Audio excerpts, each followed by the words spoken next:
안녕하세요. 저는 경기도 부천에 살고 있는 30대 후반의 기혼 여성입니다.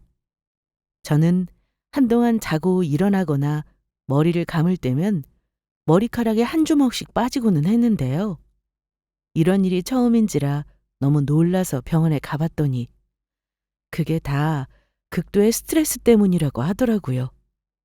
큰 병이 없는 걸 그나마 다행이라고 해야 할지, 그런데도 이런 증상이 나타난 게 불행이라고 해야 할지, 참 웃지도 울지도 못한 채로 집으로 다시 돌아왔던 기억이 납니다. 제가 이렇게까지 스트레스를 받았던 건 다름 아닌 최근에 저희 가족에게 닥쳤던 한 사건 때문이었는데요. 그건 바로 저와 제 남편이 전세 사기를 당했었기 때문이었습니다. 전세 사기도 물론 충격적이었지만 그것보다 저를 더 힘들게 했던 건 그 이후에 있었던 일들 때문이었는데요. 저는 연달아 저에게 닥친 난관에 정말 하루하루 사는 게 너무 힘들더라고요. 다행히 지금은 일이 나름대로 잘 마무리되어서 한숨 돌리게 되었습니다. 이렇게 썰티비에 신세 한탄 같은 저의 사연을 보낼 여유도 생기게 되었고요. 아마도 올해는 액땜을 제대로 하게 된 것 같다는 생각이 듭니다. 여러분께 그 사연을 들려드리고 싶네요. 한동안 저의 하루는 새벽 5시에 시작되었습니다. 왜냐하면 그 꼭두 새벽의 시간대가 바로 저희 시어머니가 일어나는 시간이셨거든요. 네, 저는 요즘 사람들답지 않게 시댁에서 살고 있거든요. 저와 남편, 그리고 올해로 6살이 된 저희 딸아이까지요. 원래 저는 어릴 때부터 아침잠이 많아서 아침에 일어나는 게 참 쥐약이었는데요. 시댁에 들어와 살기 시작하면서부터는 아침잠 타령할 일이 아예 사라지게 되었어요. 새벽 5시에 팔자에도 없던 군대 같은 생활이 시작되었지만 남편은 본인 출근 시간이 될 때까지 옆에서 잘도 쿨쿨 잠을 청하고 있더라고요. 처음에는 일하느라 피곤했을 남편이 안쓰러웠지만 솔직히 저만 새벽에 일어나는 생활이 계속되자 나중에는 시어머니 대신 남편이 얄밉기까지 했습니다. 물론 저도 처음부터 이 시간에 일어날 수 있었던 것은 아니었습니다. 시애미는 해 뜨자마자 자리에서 일어나서 움직이는데 며느리가 돼가지고 시애미보다 더 늦게 일어나는구나. 나 때는 생각도 못할 일이었어. 죄송해요, 어머님. 근데 저도 아침에는 출근해야 하고 5시에 일어나는 건 너무 피곤해서요. 그래, 알았다. 일하느라 피곤하다는데 집에서 노는 내가 무슨 할 말이 있겠니? 그것도 내 팔자련이 해야지. 내가 며느리 밥도 짓고 네 자식 먹을 밥까지 할 테니까 수미애미 너는 신경 쓰지 말고 다시 들어가서 잠이나 더 자렴. 저렇게 말씀하시는데 제가 어떻게 다시 들어가서 잘 수가 있었겠어요?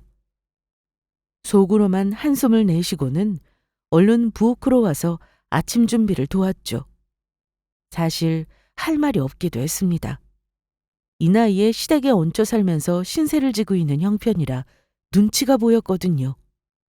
저희 부부가 처음부터 시댁에 살았던 것은 아니었습니다. 사실 요즘 한 집에서 시부모님 모시고 사는 사람들도 없잖아요.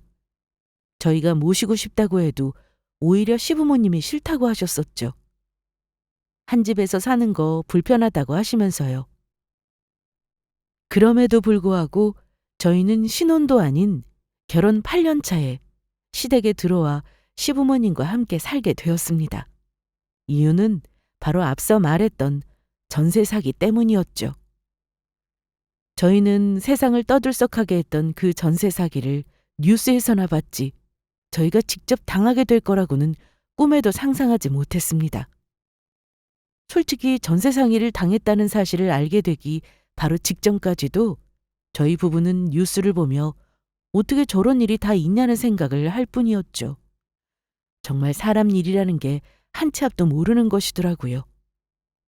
생각해보면 저는 처음부터 그 집을 계약하는 게 어쩐지 마음에 들지 않았습니다. 이제 와서 아무 소용도 없는 이야기겠지만요. 결혼하던 당시부터 저희는 양가 부모 도움 없이 시작했습니다. 시댁이나 친정이나 둘 다 그리 넉넉한 형편은 아니었거든요. 그렇다고 찢어지게 가난한 수준은 아니었지만 자식들이 결혼할 때 다른 부모들처럼 떡하니 집을 사주거나 억 단위로 돈을 건네며 집을 구하라고 보태주실 형편은 아니었어요. 겨우 당신들 노후 대비나 되신 수준이었죠. 그걸 잘 알고 있었기에 저와 남편은 처음부터 양가 도움 없이 살기로 했었고요. 집을 구하는 문제도 마찬가지였습니다. 저희는 겨우 투룸 구조의 다세대 주택에서 신혼을 시작했죠. 그래도 별로 힘들다는 생각은 하지 않았습니다. 둘 다 자취를 오래 해서 물건을 많이 사지 않는 습관이 있었거든요. 이사할 때 그게 다 짐이라는 걸 알고 있어서였죠. 그래서 평소에 이사할 때 저는 겨우 큰 박스 5개로 모든 짐이 다 정리될 정도였습니다. 남편은 저보다 더 없었고요. 그런 형편이니 저희가 살림을 합쳐봐야 투룸이면 충분했어요. 그전에는 각자 단칸방에서 자취를 했었고요. 보통의 신혼부부들이 의뢰 그렇듯이 남편과 저의 최우선 목표는 언젠가 저희만의 집을 사는 것이었습니다. 물론 바로 매매를 할 돈은 없으니 그전에는 전세로 가는 게 중간 목표였고요. 어쨌든 투룸 월세살이를 하면서 저희는 열심히 돈을 모았고 해가 지나면서 차츰 더 큰 집으로 이사를 하게 되었습니다. 결혼한 지 3년이 될 때 저희 딸아이가 태어났고 더 큰 집으로 옮길 필요를 느끼게 되었었죠. 그때 저희는 처음으로 3룸 전세를 가게 되었습니다. 그 집은 명목상의 3룸이라고 할 수 있었는데 왜냐하면 방 크기들이 전부 다 너무 작았거든요. 사실 투룸을 방 3개로 쪼개놨다고 볼 수도 있을 구조였어요. 그래도 첫 전셋집이라는 사실에 너무 좋았던 기억이 납니다. 더 이상 월세가 나가지 않아도 된다는 사실도 기뻤고요. 그 뒤로도 한 번의 이사를 더 한 후에 저희는 마침내 마지막 전셋집을 구하게 됩니다. 바로 문제의 그 전세 사기를 당한 전셋집이었죠. 여보, 그런데 나는 좀 허름한 집이라도 아파트로 가고 싶은데 그게 나은 것 같지 않아? 아파트 좋은 거 누가 몰라? 그런데 여보, 우리 예산으로는 몇십 년 된 아파트로 가야 해. 그런 곳으로 가면 수리할 일도 많고 불편한 일도 많을걸? 차라리 괜찮은 지역의 신축 빌라로 가는 게 나아. 그리고 당신은 바퀴벌레 나오는 거 너무 질색하면서 싫어하잖아. 오래된 집 가면 벌레도 엄청 많다고. 그래도 빌라로 간다고 해서 불편한 일이 없겠어? 물론 거기도 불편한 게 있겠지만 제일 큰 건 돈 때문이지. 아직 소민이 학교 들어가기 전이니까 마지막으로 빌라에서 조금만 더 살다가 아파트로 넘어가자. 그동안 열심히 저축 좀 더 하고. 당신 생각은 어때? 어떻긴 뭐가 어때요. 당연히 싫었죠. 하지만 저는 마지못해 알겠다고 대답을 했습니다. 저 혼자 사는 집도 아니고 남편 의견도 어느 정도 일리가 있었으니까요. 거기다 애 학교에 들어가기 전까지라면 얼마 남지도 않은 시간이었고요. 저에게서 허락이 떨어지자 남편은 기뻐하면서 냉큼 자신이 보았던 집들을 저에게 핸드폰으로 보여주었습니다. 알고 보니 혼자서 미리 다 알아봤더라고요. 조금 어이가 없었지만 그때는 그냥 웃고 넘겼죠. 그리고 저희는 그 주부터 열심히 집을 보러 다니기 시작했습니다. 남편이 미리 찾아다 둔 리스트에 있는 집들을요. 그리고 그 중에 한 집이 가장 낫겠다 싶었습니다. 왜냐하면 저희한테 너무 조건을 잘 맞춰주셨거든요. 2달 정도 이사 일정을 조절해야 한다고 했는데 집주인분이 그것도 흔쾌히 들어주셨고 심지어 협의 끝에 전세금도 2천만 원가량이나 깎아주셨고요. 집주인이 너무 잘해줄 때는 그것도 의심을 해봤어야 했는데 그때는 모든 게 다 술술 풀린다는 생각에 의심할 생각조차 하지 못했었던 거죠. 저희는 나중에 알게 되었습니다. 2천만 원을 깎아준 전세금이 사실은 오히려 부풀려진 시세였다는 사실을요. 신축 빌라이다 보니 집주인이 임차인이 정확한 시세를 알기가 어렵다는 점을 이용했던 겁니다.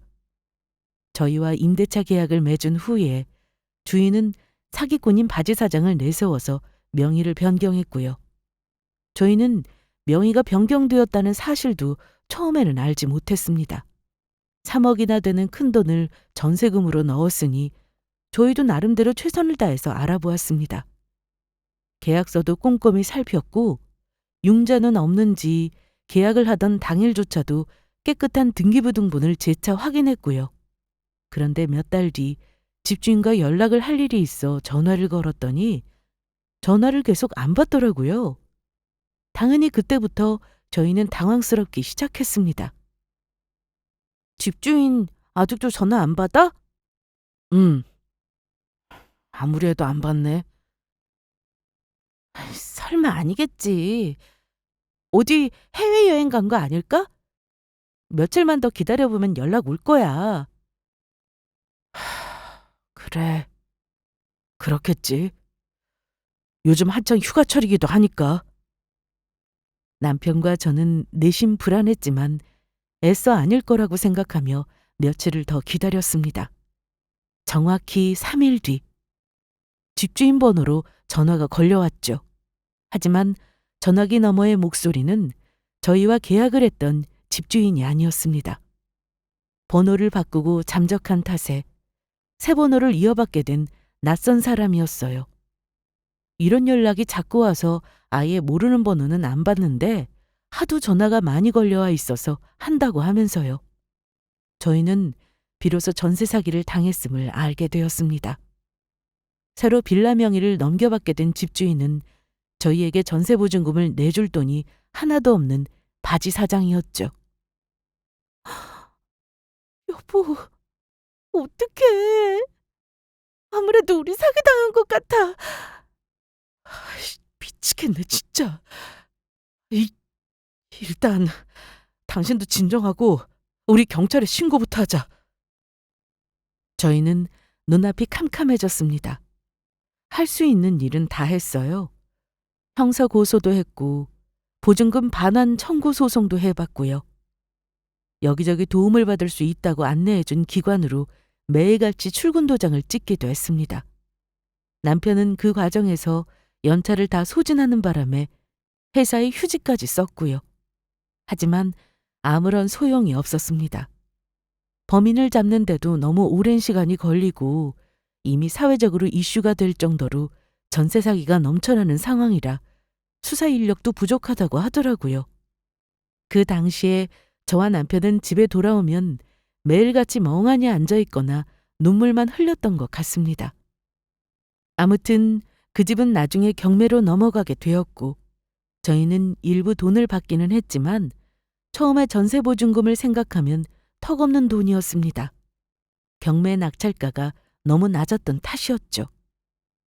처음에는 그 돈이라도 너무 급하게 일부라도 돌려받은 게 어디냐 싶은 생각이었지만 시간이 갈수록 현실을 깨닫게 되면서 절망스럽기만 했습니다. 그 상황에서 다시 어딘가로 전세를 들어갈 생각은 엄두도 내지 못했고 당장 날린 돈을 메우려면 한 푼이라도 돈을 더 모아야만 했습니다. 그 결과 저희는 지금의 상황이 되었죠. 일단 시댁에 들어오게 된 겁니다. 하지만 그게 정말 큰 실수였다는 사실을 저는 불과 일주일 만에 깨닫게 되었어요. 너희는 자세히 알아보지도 않고 그 큰 돈을 덜컥 사기꾼한테 맡겨버린 거야? 무슨 이런 일이 다 있어? 저희도 열심히 알아본다고 알아보고 계약한 건데 일이 이렇게 될 줄은 저희도 정말 몰랐어요. 알아보고 계약한 게 이 지경이야? 와이프가 되어가지고 넌 대체 집에서 하는 일이 뭐냐? 수민 아빠가 정신이 없으면 너라도 정신을 차려야 할 거 아니냐? 죄송해요, 어머님. 네가 조금만 똑똑했어도 이런 일이 생겼겠어? 남편이 바깥 일하느라 바쁘면 여자가 대신 이런 것도 잘 알아보고 살뜰하게 챙길 줄 알았어야지. 그러길래 못 배운 애랑 결혼을 안 시켰어야 했는데. 아유, 내가 속이 터진다 터져. 급기야 시어머니는 제 탓을 하기 시작하셨습니다. 솔직히 저 때문에 사기를 당한 것도 아닌데 일이 이렇게 되고 나니 시어머니는 제 탓만 하시더라고요. 억울했죠. 오히려 제가 반대하던 집을 남편이 고집 부려서 전세 계약을 하게 된 건데. 하지만 이런 사정은 시어머니에게 전혀 중요한 게 아니었습니다. 물론 결혼할 때도 시어머니와 저의 사이가 좋았던 것은 아니었습니다. 한동안 시어머니가 결혼을 반대했었거든요. 나름대로 꽤 괜찮은 대학을 나온 남편에 비해 저는 그냥 집 근처에 있는 전문대를 간신히 졸업했었거든요. 학벌 차이가 너무 심하게 난다는 이유에서였죠. 물론 친정이 가난한 것마저 마이너스였을 테고요. 아이고, 아들, 딸 다 시집 보내고 좀 편하게 살아보나 했더니 말년에 내가 오히려 며느리한테 시집살이를 하고 있구나. 어머니가 무슨 시집살이를 해요. 수민 엄마가 뭘 시키기를 한다고. 이 나이 먹고 내가 아들 며느리의 손주까지 다 데리고 사는데 이게 시집살이가 아니면 뭐야? 옆에서 듣다 못한 남편이 한마디씩 거들기는 했지만 대체로 남편이 없을 때 말씀을 하시거나 남편도 딱히 할 말이 없는 처지라 큰 도움은 되지 않았습니다. 비록 그동안 그렇게 살가웠던 시어머니는 아니셨지만 그렇다고 이렇게까지 사이가 나쁘지는 않았었는데 따로 살 때는 그럭저럭 형식적으로나마 괜찮게 지냈던 관계가 한 집에서 같이 살고 나서부터는 아이의 최악으로 치닫기 시작했습니다. 저는 약국에서 약국 보조원으로 근무를 하고 있습니다. 아침 9시부터 저녁 8시까지 꼬박 11시간을 근무하는 일이었죠. 사람이 몰릴 시간대를 제외하고는 업무의 강도는 생각보다 심하진 않았지만 오랜 시간 일을 해야 해서 집에 돌아오면 녹초가 되고는 했습니다. 하지만 집에 돌아와서도 마음대로 쉴 수가 없었어요. 애를 조금 챙기고 집에 와서 설거지든 뭐든 집안일을 조금이라도 하고 나면 금세 또 12시더라고요. 앞서 말씀드렸다시피 5시에 일어나서 아침 준비를 거두느라 피로가 계속해서 쌓이고 있었죠. 그럼 주말에라도 쉴 수 있느냐 하면 그것도 전혀 아니었습니다.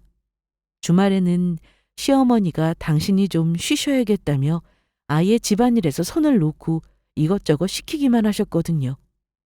차라리 집 밖으로 나가주시는 게 더 나았을 텐데 집에 항상 계시면서 주말마다 대청소며 뭐며 시키고는 하셨죠.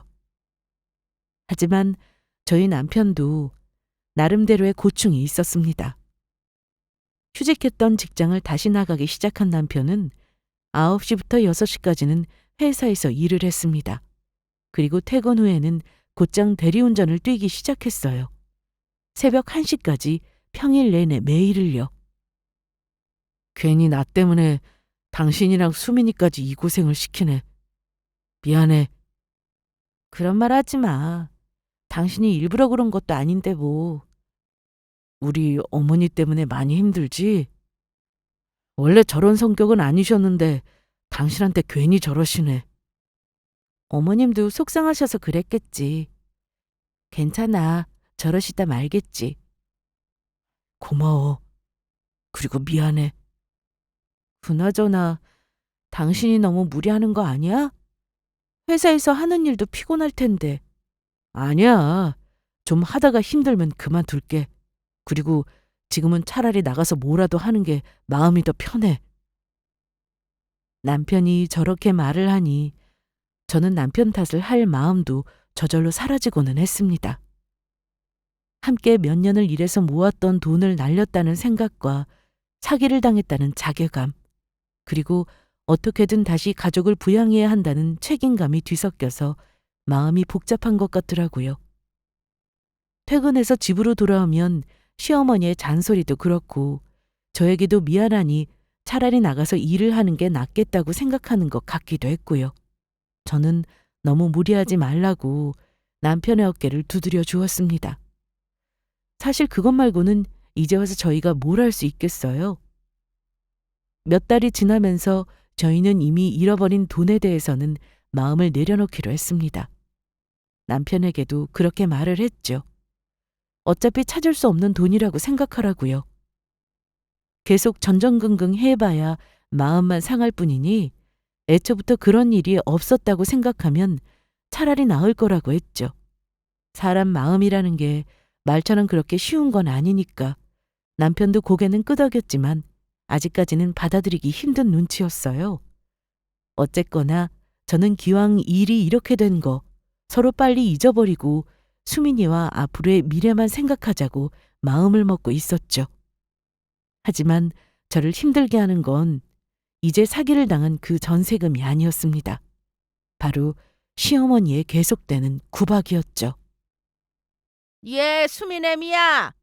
너 여태 자는 거니? 일어나서 밖에 좀 나와봐라.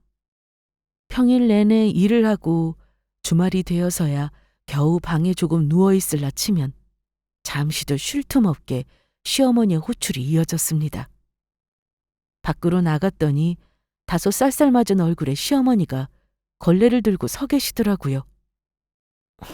찾으셨어요, 어머님? 그래. 수미애미 너 내가 주말에 여기 세탁실이랑 다용도실 청소 좀 해두라고 했었는데 청소를 하긴 한 거니? 네, 어머님 아침에 교회 가셨을 때 제가 청소 싹 다 해놨어요. 뭐? 청소를 한 거라고? 기가 막혀서 정말. 왜 그러세요? 예, 여기 와서 이 걸레 좀 봐라.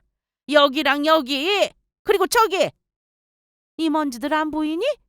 무슨 청소를 이따위로 시원찮게 해. 저는 시어머니가 일일이 손으로 지적하며 가리킨 곳을 보고 할 말을 잃어버렸습니다.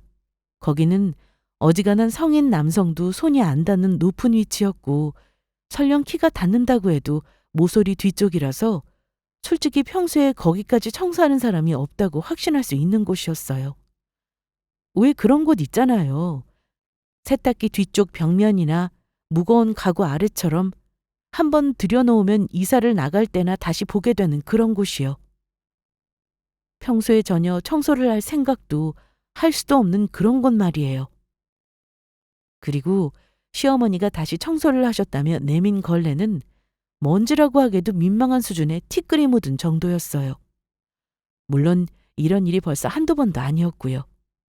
시어머니의 행동은 말하자면 트집을 잡으려고 시키는 청소나 다름없었습니다. 죄송해요. 제가 거기까지는 못 봤네요. 다음에는 더 신경 써서 할게요. 너는 그 나이 먹도록 청소 하나 할 줄 모르니? 평소에 집에서도 이러고 살았던 거야? 아유, 말해 뭐해. 안 봐도 그림이지. 솔직히 결벽증 환자도 이렇게까지는 청소를 못할 것 같다는 생각에 들었죠. 저희가 이 집에 들어오기 전에 종종 시댁에 들렀던 기억으로는 시어머니도 청소에는 딱히 소질이 없다 싶으셨거든요. 청소는 둘째치고 물건 정리를 제때 하지 않으셔서 수납함마저 바닥에 뒹굴고 있을 정도였어요. 마트에서 쇼핑한 물건들은 그때그때 정리되는 일 없이 2주일이 넘게 비닐봉투와 박스에 방치되어 있기도 했고요. 제가 이 집에 들어온 이후로 오히려 더 깨끗해졌다고 자신 있게 말할 수 있을 정도였습니다. 하지만 제가 그렇게 말을 하면 오히려 말대꾸를 한다며 야단이 더 길어지시고는 했죠. 지금처럼 죄송하다고 하고 넘어가는 게 차라리 이 상황이 더 빨리 끝나는 길이라고 생각했습니다. 그리고 죄송하기도 했고요.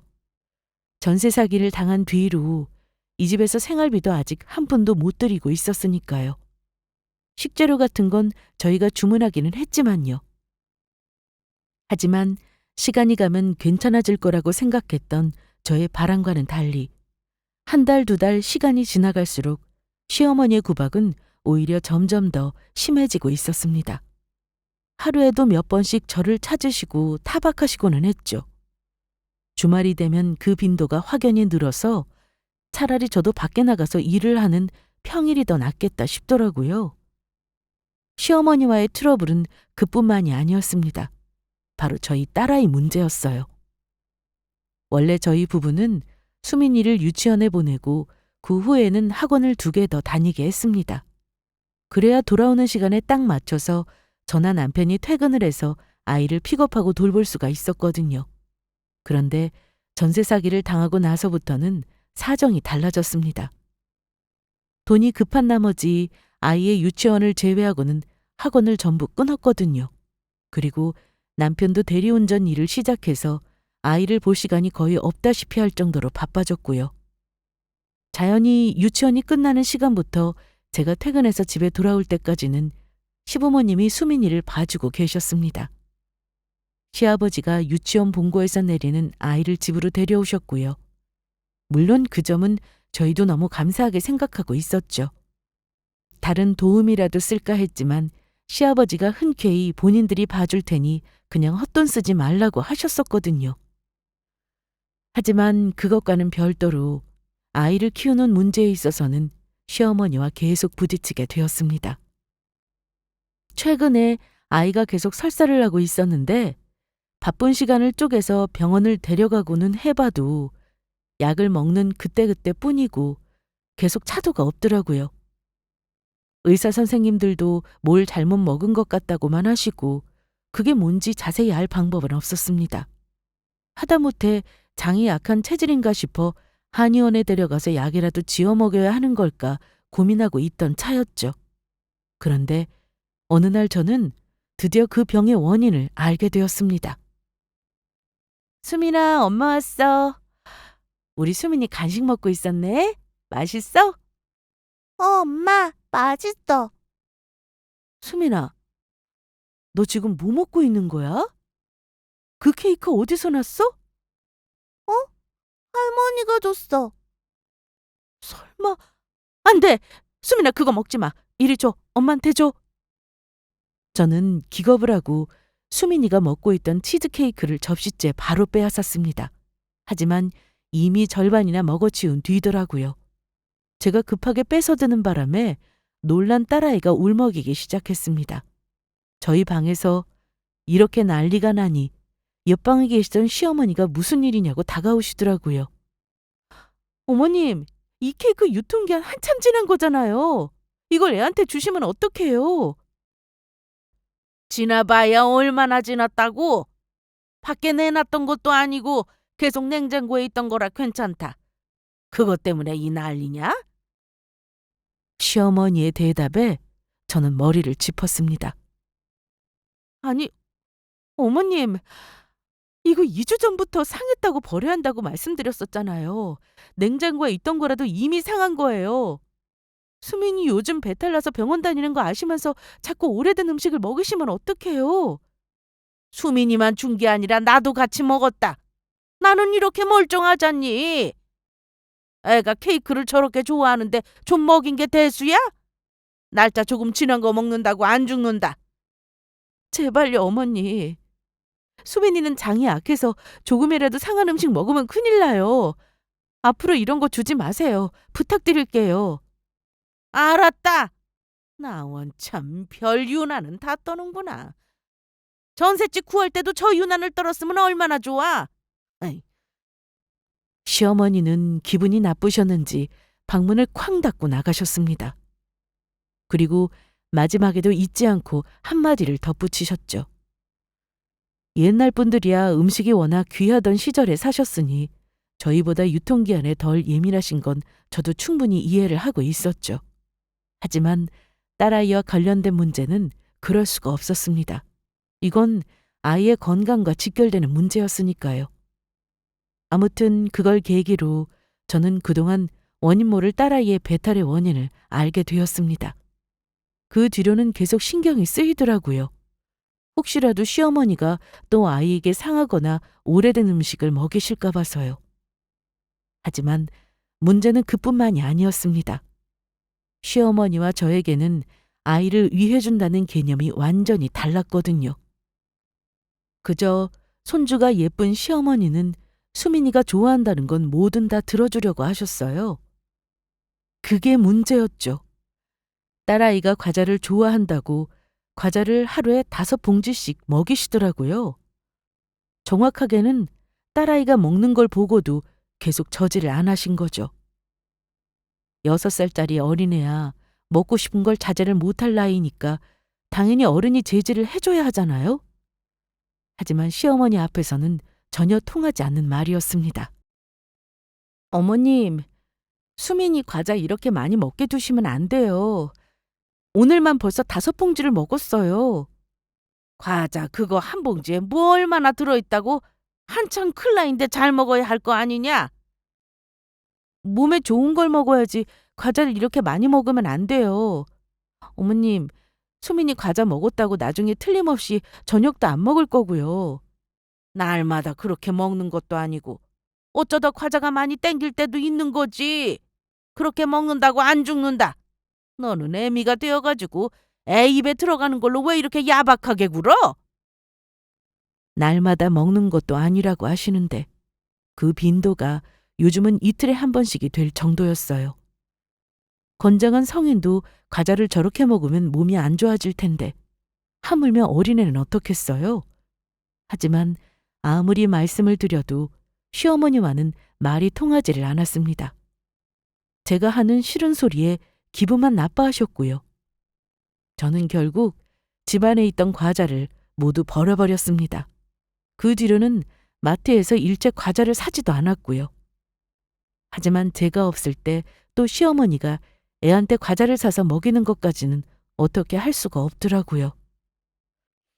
이것들 말고도 비슷한 사례는 수도 없이 많았습니다. 너무 놀고만 있기에 딸아이한테 공부를 시켜놨더니 그때마다 번번이 거실에 나와서 할머니랑 같이 TV 보자고 애를 꼬시기도 하셨고요. 애가 졸린다고 하면 3시간이고 4시간이고 일어날 때까지 낮잠을 재우시는 바람에 정작 저녁에 밤새 잠을 안 자고 유치원에서 조는 일도 한두 번이 아니었습니다. 저뿐만 아니라 자식 문제도 컨트롤이 전혀 안 되니 정말 너무 힘들더라고요. 아이에게는 그저 제가 나쁜 엄마가 된 것만 같았습니다. 할머니는 늘 괜찮다고 하고 제 입에서는 언제나 안 된다는 말만 나왔으니까요. 그 수민애미가 하라는 대로 해. 쓸데없는 고집 피우지 말고. 인양반이 말하는 것 좀 봐. 내가 언제 고집을 피웠다고 그래. 애를 매일 아무것도 못하게 잡아대니까 그렇지. 남편은 집에 거의 없었으니 시어머니를 말릴 사람은 시아버지뿐이셨습니다. 시어머니와는 정반대로 저희 시아버지는 말수가 거의 없는 과묵한 분이셨어요. 그나마 옆에서 저희의 대화를 듣고 계시다가 한마디씩이라도 거들어 주시는 게 감사했죠. 아버님, 제가 뭐 좀 도와드릴까요? 아니다. 가서 쉬거라. 네.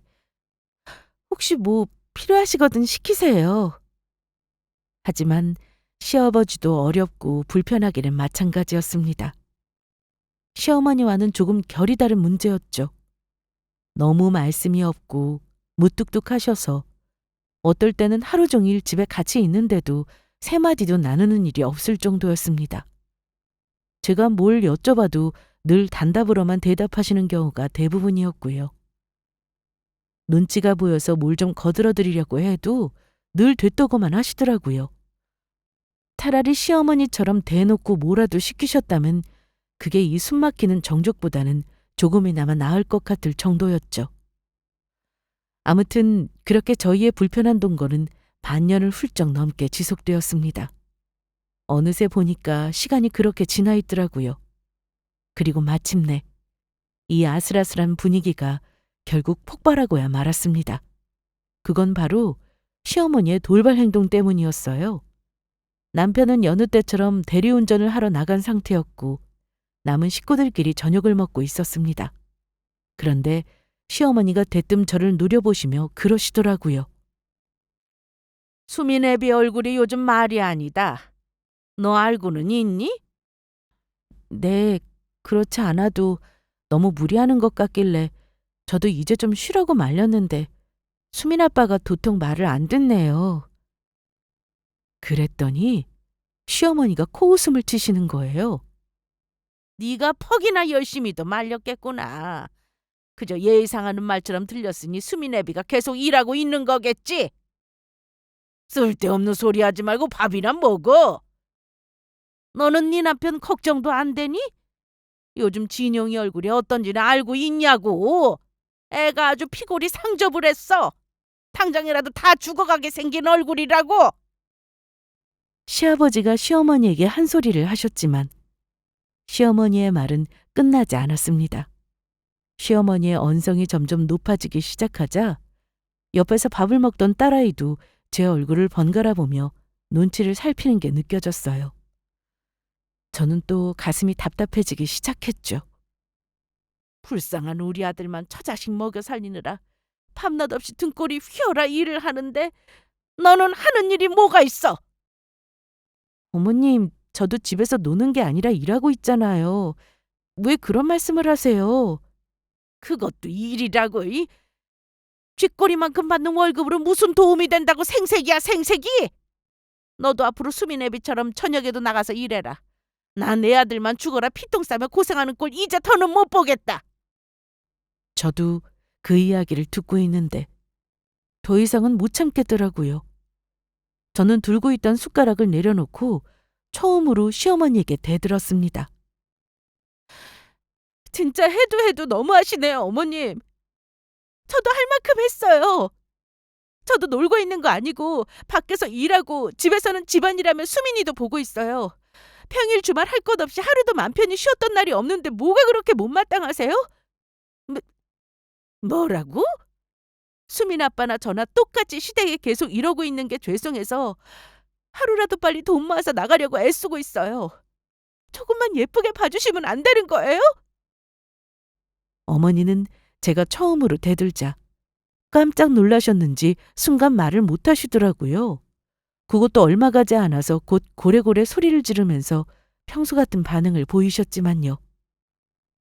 어디 시어머니한테 대드냐고, 뭐가 그렇게 잘나서 말대꾸하냐고 하시면서요. 저는 더는 자리를 지키고 있을 수가 없어서 시아버지께 죄송하다는 말씀을 드린 후 자리에서 먼저 일어났습니다. 그리고 그대로 집 밖을 나와버렸어요. 집을 나와서 바로 남편에게 전화를 했지만 받지 않더라고요. 일하는 중인 것 같았습니다. 저는 목적지도 없는 걸음을 하염없이 옮기며 걷고 또 걸었습니다. 답답해서 터질 것 같은 마음이 그렇게라도 하지 않으면 미칠 것만 같았거든요. 그렇게 1시간쯤인가 걸었던 것 같습니다. 밤바람을 맞으며 걸으니 마음이 조금 진정되어 다시 집으로 돌아갔어요. 조심스럽게 문을 열었더니 거실에 불이 꺼져 있더라고요. 다행이다 싶어 조용히 방으로 들어갔는데 얼마 되지 않아서 시아버지가 방문을 두드리시더라고요. 안 자는 거면 잠깐 들어가도 되겠냐고 하시면서요. 아버님, 아까는 제가 죄송했어요. 아니다. 막상 마주 앉았는데 어색한 침묵이 또 깔리고 있어서 저는 먼저 죄송하다는 말을 꺼냈습니다. 하지만 시아버지는 짧게 아니라고만 하시고는 또 한동안 말이 없으시더라고요. 이 자리가 가시방석 같았죠. 제가 다시 입을 열려는 순간 시아버지가 주머니에서 뭔가를 꺼내 저에게 내미셨습니다. 이게 뭐예요, 아버님? 열어봐라.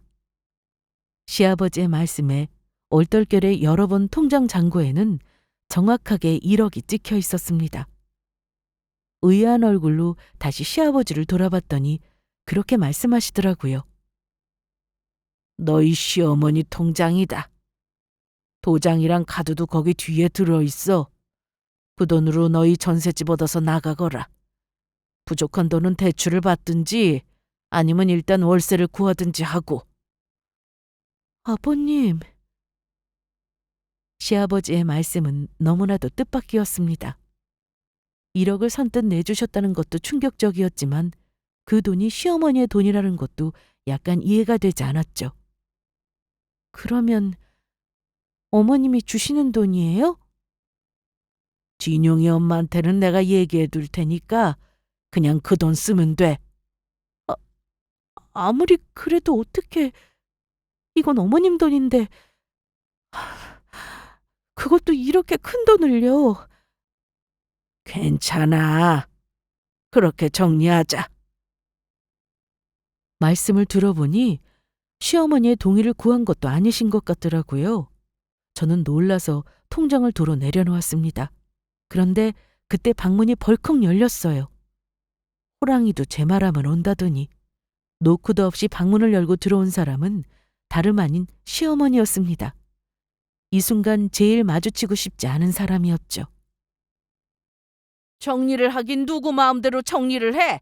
당신 제정신이야? 어허이, 얘기하는 중인데 교양 없이 문을 벌컥벌컥 열고 교양? 지금 교양 찾게 생겼어? 이건 내 돈인데 누구 마음대로 며느리한테 준다 만다 난리야? 이후 벌어지는 일들은 제가 딱 예상했던 그대로였습니다. 인상을 찌푸린 시아버지와 난리가 난 시어머니. 그 사이에 딱 끼어버린 저는 이러지도 저러지도 못하는 상황이었습니다. 그리고 선심을 쓰려면 본인 돈으로 하든가. 왜 당신 돈도 아니고 남의 돈으로 선심을 쓰고 있냐고? 아들 며느리가 힘들다는데 돈 있으면 좀 도와줄 수도 있는 거지. 내 돈, 네 돈을 그렇게 따져야겠어? 아이고, 당신 아들 며느리만 불쌍하고 당신 마누라 불쌍한 건 보이지도 않지. 자기 돈 아니니까 따지지 말라는 소리가 나오지. 10,000원짜리 한 장이라도 저게 자기 돈이면 그런 소리 했겠어? 그때까지 담담한 어조로 시어머니를 차분히 설득하시던 시아버지는 그 순간 노게 어린 얼굴로 변하시더라고요. 그리고 제가 보기에는 정말 살다 처음으로 시어머니에게 소리를 버럭 지르셨습니다. 그럼 정확하게 네 돈 내 돈 한번 따져봐. 이 돈이 어디서 났는데? 이것도 다 내가 지금까지 일해서 벌어둔 돈. 당신이 몰래 꿈쳐둔 거 아니야? 이게 당신 돈이야? 아니 무슨 누가 몰래 꿈쳐뒀다고? 시어머니는 적잖이 충격을 받으신 듯 했습니다. 시어머니는 여태껏 평생을 가정주부로 사셨거든요. 나가서 소일거리 한번 해본 적이 없으셨죠. 시어머니 친구분들이 집에만 있으니 지겹다며 나가서 1~2시간짜리 일이라도 취미삼아 해보자고 꼬셔도 그런 거 하기 싫고 귀찮으시다며 한 번도 나간 적이 없으셨거든요. 아이러니하게도 맞벌이를 하고 있는 저에게는 저녁에도 일을 더 하라며 남편만 고생시킨다고 타박을 하셔놓고서는 말이죠. 어쨌든 그런 상황이었으니 시아버지의 지적에 할 말이 없어진 것도 당연한 일이었죠. 시어머니가 여태껏 몰래 비상금을 이래저래 만들어 두신 것도 시아버지는 알고 계셨던 모양이었습니다. 하지만 지금까지 말을 하지 않았을 뿐이었죠. 그냥 모른 척하고 계셨던 겁니다. 시어머니가 기분 좋게 주는 돈으로 하면 애들도 고맙게 생각하고 얼마나 좋아. 그래도 싫으면 이 자리에서 말해. 이 돈 누구 돈인지 다시 계산해서 내가 줄 테니까. 결국 시어머니는 울며 겨자 먹기로 그 돈을 저희한테 주시게 되었습니다. 어차피 싫다고 해도 시아버지가 다시 회수해서 저희에게 주실 게 뻔했으니까요. 나중에 집에 돌아온 남편이 이 소식을 듣고는 속도 없이 좋아하며 웃더라고요. 저는 마음이 조금 복잡해졌습니다. 그리고 시아버지께 감사하기도 했고 그동안 말수가 없으시다며 불편하게 생각했던 게 너무 죄송하기도 했고요. 저희는 그 일이 있고 얼마 후에 바로 다른 집을 구해서 나가게 되었습니다. 반전세로 보증금을 조금 많이 걸어서요. 시댁을 나가는 날에 시아버지께 죄송하다고 말씀을 드렸습니다. 시아버지는 다른 말씀은 없으셨고 그냥 그간 너도 고생이 많았을 거라고 하시더라고요. 시아버지는 다시 원래의 말수 적은 모습으로 돌아가신 듯 했습니다. 아마 그날 봤던 모습이 평생에 제일 말씀을 많이 하셨던 날이지 싶은 생각이 들었어요. 하지만 저는 이제는 알고 있습니다. 저희를 생각해 주시는 시아버지의 따뜻한 마음을요. 그건 몇 마디 말에 다 담길 수 있는 것이 아니었어요. 한편 저희 시어머니는 그 뒤로도 한동안 넋이 나간 것처럼 중얼거리고는 하셨습니다. 아이고 내 돈, 내 피 같은 돈. 이렇게 말씀하시면서요. 남편이 능청스럽게 시어머니 어깨를 주물러드리며 나중에 꼭 효도할 테니까 조금만 기다려달라고 말씀을 드렸지만 돌아오는 대답은 없었죠. 저희는 다시 새로운 보금자리에서 저희 세 식구만의 생활을 시작했습니다. 다시 이사를 하게 된 당일 저녁, 남편이 제 손을 꼭 잡으며 그러더라고요. 여보, 그동안 너무 고생 많았지? 그래도 힘들다는 말 한마디 안 하고 내가 너무 고마워. 고마운 줄 알면 앞으로는 나한테 잘해. 내가 이걸로 평생 우려먹을 거니까. 그래도 돼. 당신이랑 수민이한테 평생 내가 갚을게. 남편과 그런 농담을 주고받으며 웃고 있으니 옆방에 자러 갔던 딸아이가 베개를 끌고 눈을 비비며 안방으로 들어오더라고요. 새집이라서 혼자 자기가 무섭다고 하면서요. 그날 저희 세 식구는 서로를 꼭 껴안고 한 침대에 고운하게 잠이 들었습니다. 참으로 달콤한 꿈을 꾸면서요. 반년간의 시댁 생활에서 너무 힘들었던 일도 그리고 감사했던 일도 전부 다 전생의 기억처럼 벌써 아득하게 지나가더라고요. 그리고 그 경험 덕분에 저희만의 생활이 얼마나 소중했는지를 다시금 되새기게 되었고요. 이제는 견디지 못할 일이 아마 없을 것 같은 기분이 듭니다. 앞으로도 물론 지금처럼 힘든 일은 계속해서 저희에게 생기겠지만요. 그래도 서로를 믿고 의지하고 아끼고 사랑하는 마음만 있다면 다른 것은 결국 다 지나가는 일이라고 믿고 있습니다. 바로 지금 이 순간처럼요. 여기까지 들어주셔서 감사합니다.